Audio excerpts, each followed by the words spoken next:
Hello friends, welcome back to my channel. मैं श्वेता। आज मैं आपको बताऊंगी लॉ ऑफ एक्सरसाइज। इससे पहले मैंने आपको बताया था लॉ ऑफ इफ़ेक्ट। तो ये जो है फर्स्ट लॉ थॉर्नडाइक का, उसका थर्ड पार्ट है। ठीक है, तो स्टार्ट करते हैं। स्टार्ट करने से पहले अगर आपको मेरे पढ़ाने का तरीका अच्छा लगता है और मेरे नोट्स इजी लगते हैं और पसंद आते हैं तो मेरे चैनल को लाइक, सब्सक्राइब और शेयर करना ना भूलें। तो चलिए स्टार्ट करते हैं। लॉ ऑफ यूज़ और लॉ ऑफ डिसयूज़। तो ये जो लॉ ऑफ एक्सरसाइज है ना, इसके भी दो सब पार्ट्स हैं। पहला है लॉ ऑफ यूज़ और दूसरा है लॉ ऑफ डिसयूज़। तो लॉ ऑफ यूज़ क्या है? When a modifiable connection is made between a situation and response, that connection strength is other things being equal increased. और लॉ ऑफ डिसयूज़ इसका just opposite हो जाएगा। When a modifiable connection is not made between a situation and response during a length of time, that connection strength is decreased. तो law of exercise as a emphasizes the need of repetition, practice and drill work in process of learning। तो mainly ये क्या है ना, law of use और law of disuse. Law of use क्या है, मतलब इसमें क्या है ना कि जब तक हम किसी भी चीज़ को लेके प्रैक्टिस नहीं करेंगे, रिपीटेटिव वर्क नहीं करेंगे, तो हम उसको अच्छे से नहीं सीख पाएंगे, है ना। जैसे आप कोई भी एग्ज़ाम का तैयारी करते हो, ठीक है, अगर आपने कुछ पढ़ा, आपको उस समय तो याद हो गया, लेकिन अगर आप दूसरे टॉपिक पढ़ते रहते हो, ठीक है, और वो टॉपिक पहले वाला आपने पढ़ के छोड़ दिया, अगर आप उसको प्रैक्टिस नहीं करोगे तो क्या वो आपको वाकई समझ आएगा, याद रहेगा? नहीं ना। तो हमें कंटिन्यूअसली क्या करना चाहिए ना कि प्रैक्टिस और ड्रिल वर्क करना चाहिए, है ना। तो ये था लॉ ऑफ एक्सरसाइज। अब जो लॉ ऑफ थॉर्नडाइक का सेकेंडरी लॉ है उसको देखते हैं। ये भी बहुत इम्पॉर्टेंट है। तो सेकेंडरी लॉ में सबसे पहले है लॉ ऑफ मल्टीपल रिस्पॉन्स और वैरिड रिएक्शंस।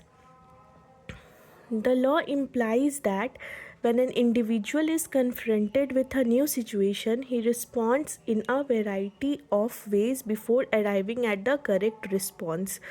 तो सेकेंडरी लॉ का जो पहला पार्ट है लॉ ऑफ मल्टीपल रिस्पॉन्स, तो इसमें क्या होता है ना कि कोई भी जब इंडिविजुअल होता है, अगर उसको आप न्यू सिचुएशन में डाल दोगे तो कोई भी करेक्ट रिस्पॉन्स में पहुंचने से पहले वो बहुत सारा कोशिश करेगा ना, है कि नहीं। बहुत अलग अलग तरीके से वो रिस्पॉन्ड करेगा, तब जा कर के वो करेक्ट रिस्पॉन्स में पहुंचेगा, है कि नहीं। अब सेकंड है इसका सेकेंडरी लॉ का second part, law of attitude. Learning is guided by a total attitude or set of the organism. The learner performs the task properly if he has developed a healthy attitude towards the task। तो law of attitude क्या है ना कि कोई भी जो learner होता है वो कोई भी टास्क तभी अच्छे से कर पाएगा जब उस टास्क के प्रति क्या है, उसका पॉजिटिव एटीट्यूड रहेगा, हेल्दी एटीट्यूड रहेगा। तो ये था लॉ ऑफ एटीट्यूड। अब है लॉ ऑफ एनालॉगी।